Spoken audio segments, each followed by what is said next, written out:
Vous écoutez Le Siffleur, un podcast issu des archives d'Europe 1.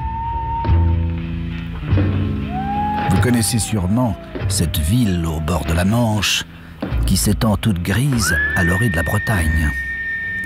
Eh bien, dès l'entrée, en arrivant de Paris, il y a à gauche une grande usine blanche et au premier étage de cette usine, un luxueux bureau. Dans ce bureau sont assis face à face deux hommes, deux amis d'enfance, presque deux frères de lait. Jacques, l'industriel, le riche, le chef, et Pierre, le rêveur, le raté. Eh ben, mon vieux, on ne peut pas dire que tu m'accables de tes visites. Ça fait bien 2 ans que tu n'as pas mis les pieds ici. Oui, peut-être. Et tu habites toujours rue Saint-Jean? Oui. Et les affaires, ça va? Oh, je ne me plains pas. Et toi? Oh, moi, tu sais... En quoi puis-je t'être utile? Bah, je pense que si tu te décides à venir me voir, c'est que tu as quelque chose à me demander. Non. Je t'apporte une affaire. Je t'écoute. Eh bien voilà, je suis en train de mettre au point une invention formidable. Ah. Écoute bien, je réduis de moitié la consommation d'essence des automobiles. Ce serait drôlement intéressant. Hein? Et ça y est, c'est succès complet? Ça marchera. Hein. Ah, parce que ça ne marche pas encore. Non. Pour ça, j'ai encore besoin d'1 million. Ouais. 1 million pour quoi faire exactement? Ben, pour continuer mes essais. Bon, ton truc, en quoi ça consiste? Alors voilà, c'est un petit appareil, tu vois, qui est grand comme ça, et qui réduit, comme je viens de te le dire, la consommation d'essence. Et sans diminuer la puissance ni la vitesse de la voiture? Ah, oui, c'est là justement que ça colle pas encore très bien. Décidément, mon pauvre Pierre, je vois que tu n'as pas changé non plus. Tu continues à prendre tes désirs pour des réalités. Mais tu crois pas en moi? J'ai cru en toi. Et je t'ai prêté de l'argent. Oh. Résultat zéro. Je suis sûr de réussir. Impossible. Mais les bureaux d'études, moi, ça ne m'intéresse pas. Dis donc, quand tu es devenu orphelin, si mes parents t'avaient laissé mettre à l'assistance au lieu de t'élever comme ils l'ont fait, tu craindrais peut-être un peu moins aujourd'hui. Je n'oublierai jamais ce que tes parents ont fait pour moi, tu le sais très bien. Mais permets-moi de te faire remarquer qu'au départ, tu as eu au moins autant de chance que moi. Seulement, il fallait travailler plus dur. Et ne pas être tout le temps dans la lune. Je n'ai pas de leçon à recevoir de toi. Écoute, vieux. Si en ce moment tu es gêné, dis-le-moi. Et je te dépanne. Je te rappelle également que je suis toujours prêt de faire une situation à l'usine. Oui, alors, ça quand tu voudras bien redescendre sur la terre. Je n'accepterai jamais que tu sois mon patron. Ça, c'est de l'orgueil mal placé. Non, et puis, je vais me marier. Ah, raison de plus pour avoir une position stable.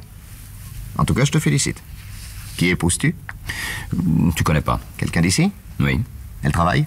Oui, chez elle. Elle fait de la couture. On peut savoir son nom? Adeline. Mais c'est ravissant, Adeline. Et vous vous aimez? Ça, on s'adore. Vous en avez de la veine. Quoi, t'es pas heureux en amour, toi? Non.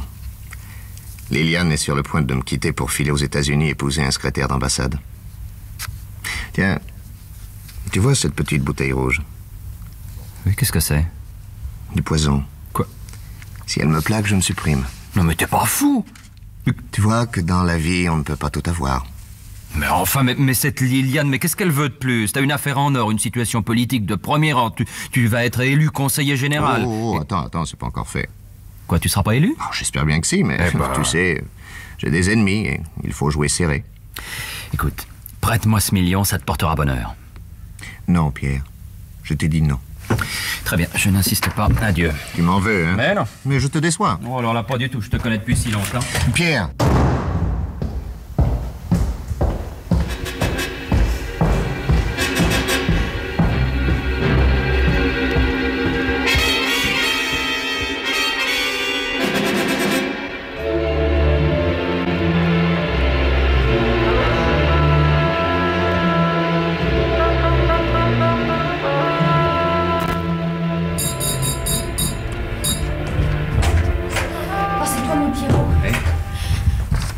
Alors? Eh ben, il marche pas, ma pauvre Adeline. Pas un rond. Oh, le salaud! Quand je pense que mes parents l'ont ramassé sur le trottoir. Encore un qui a un portefeuille à la place du cœur, tiens. Eh oui. Regarde pour papa. Ça a été la même chose. Il a été ruiné par un type de cet acabit-là. Ouais. Tous des monstres d'orgueil et d'égoïsme. Capables de tout. sauf d'une bonne action. Oh, mais qu'est-ce qu'on pourrait bien leur faire? Moi, en ce qui concerne Jacques, si je voulais... Quoi? Enfin, si je disais tout ce que je sais... Pourquoi tu sais des choses sur lui? Bah, plutôt, oui. Raconte. Tu te rappelles l'assassinat de Paul Verviers, l'industriel de Brest? Non, ça a dû se passer pendant que j'étais encore à Limoges. Ah oui, c'est vrai, ça remonte à plus de 5 ans. Eh bien, cet industriel, Paul Verviers, il a été assassiné un soir dans sa maison à Brest, après avoir reçu des amis à dîner. Jacques en était. Non. Et quand tous les invités ont été partis, Jacques est remonté, soi-disant pour prendre ses gants qu'il avait oubliés, et le lendemain, on trouvait Verviers assassiné et son coffre-fort vide. Il y en avait pour plus de 15 millions en espèces et en bijoux. Et c'est Jacques qui a fait le coup? Verviers vivait seul. Il n'y a pas eu de témoin. Mais un des invités a été assez accablant pour Jacques. Remarque qu'il a quand même bénéficié d'un non-lieu grâce à des pressions politiques. Mais, je sais pas, cette affaire-là m'a jamais paru très claire. Enfin bref, on l'a relâché. Et 2 ans plus tard, il montait une usine avec ce qu'on appelle de l'argent frais. Hein? C'est pas croyable. Ah, je te garantis que si en ce moment je lui envoyais une lettre anonyme pour lui dire « J'ai les preuves que c'est vous qui avez assassiné Paul Verviers, versé 2 millions, je dis tout », eh ben il casquerait, ça fait pas un pli. Et quelle leçon? Puis ça lui prouverait que je suis pas complètement idiot. Ah, parce qu'en plus il te trouve idiot? Oui, figure-toi. Mais alors c'est un pauvre type. Il n'y comprend rien à rien. Ah, tu as raison, Pierrot, il faut le dresser. Comment est-ce qu'on pourrait bien la tourner, cette lettre? Oh, j'ai déjà le texte dans ma tête. Monsieur, j'ai en main tout ce qu'il faut pour prouver que vous avez assassiné Paul Verviers. Si vous ne voulez pas que je dévoile la vérité, déposez 2 millions en billets. Où ça? J'ai étudié la question. Sur la route, en direction de Lamballe, dans le creux du 12e arbre, à droite, après la borne kilométrique 14. Formidable. Hein? Mais dis donc, il va peut-être penser que c'est toi qui te venges. Mais non!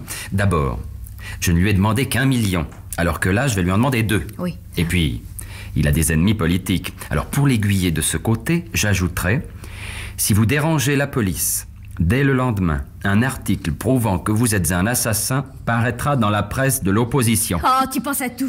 Allez, maintenant, exécution. Tu as des vieux journaux? Pourquoi faire? Pour découper des lettres et former des phrases. Ah oui, tiens, Hein, j'en ai plein le placard. Bon, donne-moi quelques-uns, s'il te plaît. Là, ça va? Oui, ça va. Tu en voles encore si tu Non, veux? non, ça suffit. Attends. Voyons. Ah, c'est qu'il faut choisir des caractères qui soient pas trop gros. Tiens. Ceux-là, peut-être.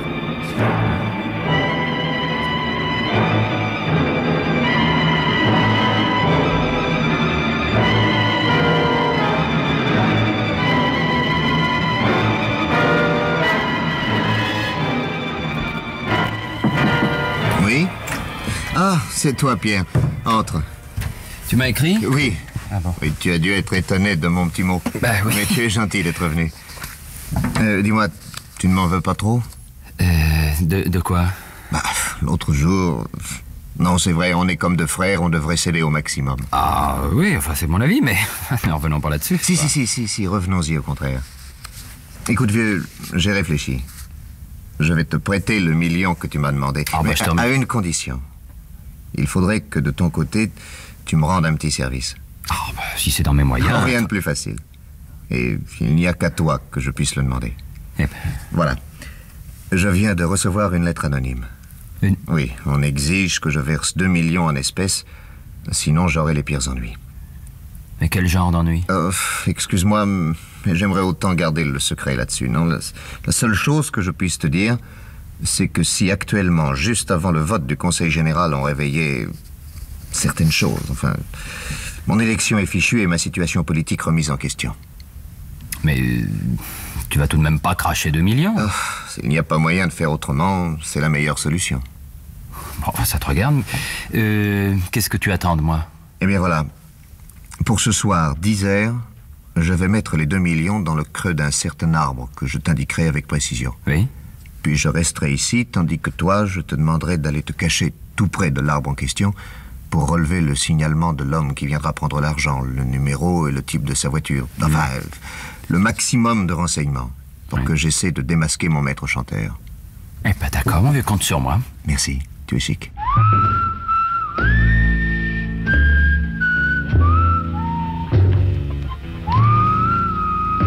Et voilà. Jacques a mis dans le creux de l'arbre le paquet contenant 2 millions en billets de banque. Et toi, Pierre, tu es là maintenant, caché derrière un autre arbre, en train de guetter qui? Eh, pardi, la belle Adeline, qui arrive en 2 chevaux. Elle court à l'arbre, elle prend l'argent et elle repart à toute vitesse. Et à 11 heures, tu arrives chez Jacques pour faire ton rapport. Alors, Eh bien, c'est fait. le signalement de la personne qui a pris l'argent? Un homme dans la cinquantaine, un peu gros, Et la voiture? une Aronde. Mais comme elle était placée, j'ai pas pu voir le numéro. Mais dis donc, ça correspond pas du tout à ce que j'ai vu, ça. Comment est-ce que tu as vu? Oui, ça a été plus fort que moi, j'ai pas pu rester ici. Ah. Je suis allé me cacher sur la route, moi aussi, mais forcément beaucoup plus loin que toi.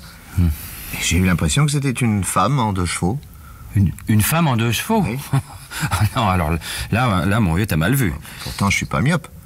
Non, écoute, si tu es décidé à ne pas croire ce que je te dis, alors que moi j'étais tout près, et moi je me demande pourquoi tu m'as demandé d'y aller. Alors. Oui, tu as raison. Bah, Enfin, je suis quand même très étonné, tu sais. Mais je vais te faire le chèque que je t'ai promis. ah non, mon vieux, non, je t'apporte pas assez de renseignements. Mais si, alors tu as c'est- fait ce que tu as pu, et ce qui est dit est dit.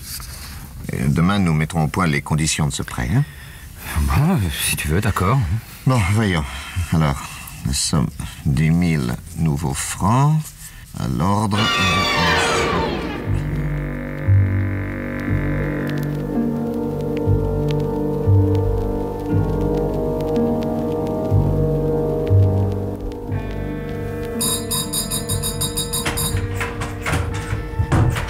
Bonjour Pierrot. J'avais hâte de te voir, tu sais. Mais ça aurait pas été prudent que je vienne cette nuit. Bien, où as-tu mis le paquet? Je l'ai enterré dans le bois, comme convenu. Bien. Et Jacques, qu'est-ce que tu lui as raconté? Bah, tout sauf la vérité. Il a marché? Bon, enfin, Oui ou non? l'embêtement, oui, enfin, il a marché, mais il est venu aussi se cacher dans la campagne.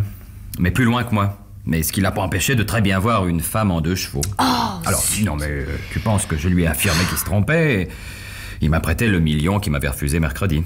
Alors maintenant on peut filer? Ah non, ce serait pas prudent. Puis au vu-tu qu'on aille avec 3 millions, hein? D'autant plus que, maintenant, je suis sûr que c'est Jacques l'assassin et qu'il est prêt à payer cher pour avoir la paix. Alors cette fois-ci, on va lui demander 4 millions. Qu'est-ce que tu dis? Ça fera 7. Et avec 7 millions, on peut commencer à faire quelque chose. Seulement, alors, cette fois-ci, il faut être très, très, très prudent. Hein. Alors voilà. Tu vas prendre le train pour Nogent-le-Rotrou. Oui. Et c'est de là que tu mettras à la poste la lettre dans laquelle on lui demande 4 millions. Oui, je crois que c'est une bonne idée. Ah, il me semble, hein? Mais je peux pas partir avant cet après-midi. Ça fait rien, ça. Tu couches là-bas, tu reviens demain. Bon, entendu. Hein? Allez, passe-moi des journaux, on va faire la lettre. Ah, il va drôlement chanter, l'assassin.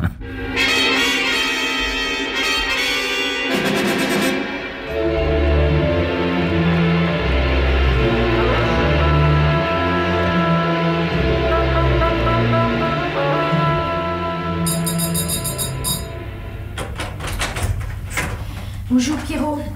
J'arrive de Nogent-le-Rotrou. Ah, alors? Je descends du train, je suis venue directement chez toi. Ah bah t'as bien fait. Tout s'est bien passé? Oui, j'ai mis hier soir la lettre à la Grand Poste. Oui? Jacques a dû la recevoir ici au courrier de ce matin ou à 11h. Bon, très bien. Tu crois que ce soir, il mettra les 4 millions dans l'arbre? Ça, j'en suis sûr.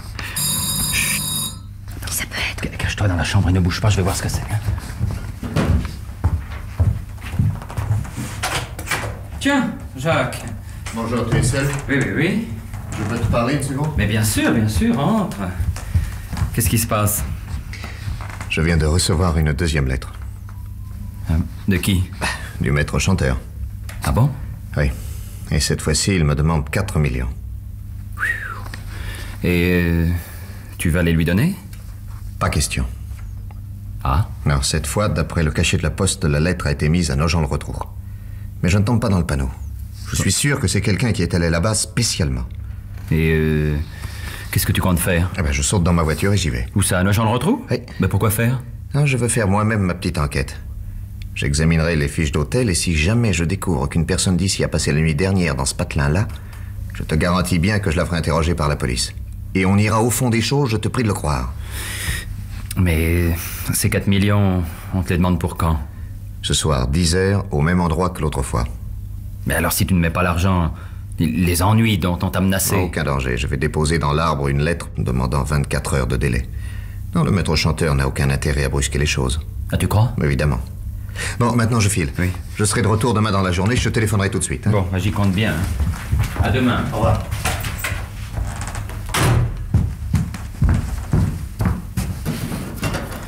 T'as entendu? Oui. Dis donc, à l'hôtel où tu es descendu hier soir, t'as rempli une fiche? Oui. T'as mis ton nom et ton adresse? Oui. Idiote, triple idiote. Attends, donc je suis pas folle. J'ai mis Adeline, mais pas mon nom de famille. Ouais. J'ai mis aussi le nom de notre patelin, mais pas mon adresse. Tu comprends, au cas où il y aurait eu une vérification de papier. Enfin, on sait jamais. Je pouvais pas mettre des choses fausses. Alors je les ai mises incomplètes. Mais oui, mais s'il trouve une Adeline qui habite ici, on est foutu. Mais comment ça? Il sait que ma fiancée s'appelle Adeline et que tu habites pas loin de chez moi. Tu lui as parlé de moi? Eh oui. Oh, quel idiot! Non mais quel idiot, Ah, alors! on est dans de beaux draps. Hein. Ça, c'est la catastrophe. Oh, tais-toi. Tu vas finir par me ficher la frousse. Et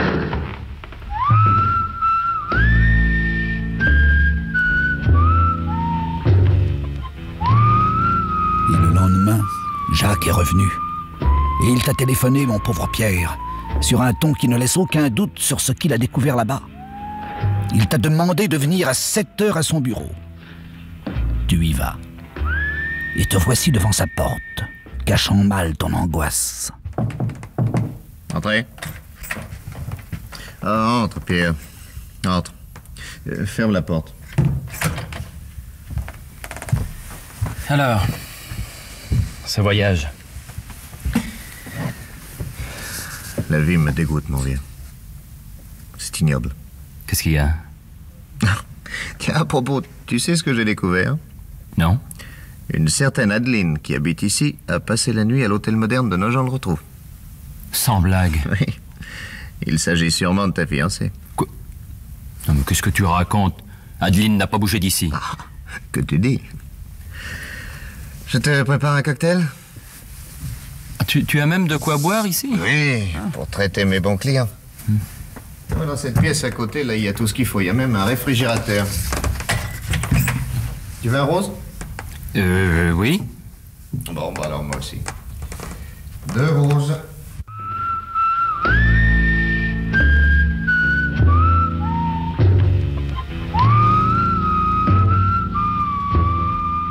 Ainsi, Jacques a découvert la vérité. Il sait que le maître chanteur, c'est Adeline et toi. Il ne te fait pas de scène et il te prépare un cocktail. Qu'est-ce que ça veut dire? Bon Dieu, Pierre, regarde dans la glace. Il débouche le flacon de poison qui était l'autre jour sur son bureau et il en verse dans l'un des 2 verres. Et il revient très pâle. Il veut t'empoisonner. Voilà. Tiens, vieux. Bien tassé. Merci. Oh. Je dois avoir des petits gâteaux secs. Attends une seconde, je reviens. Ah. Où est-ce qu'on me les a fourrés encore? Ah. Et voilà. Tiens, serre-toi. Merci. À ta santé, Pierrot. À la vie. À la mort. À la mort? Pourquoi dis-tu ça? Oh. Histoire de rire. Tu ne bois pas? Mais si.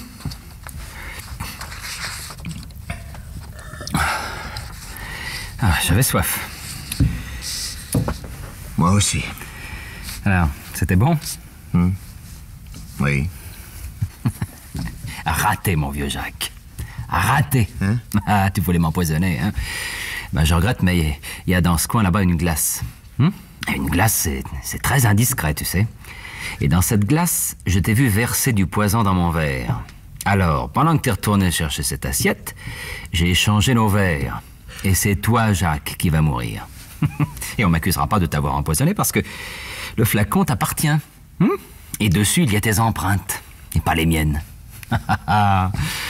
Enfin, je ne verrai plus ta sale gueule. Enfin, tu ne m'écraseras plus de ta supériorité. Et maintenant, écoute-moi bien. Le maître chanteur, c'est moi. Et je t'ai piqué 3 millions comme une fleur. Elle est bonne, celle-là. Tu vois que je suis pas si idiot que ça. Mais qu'est-ce que j'ai?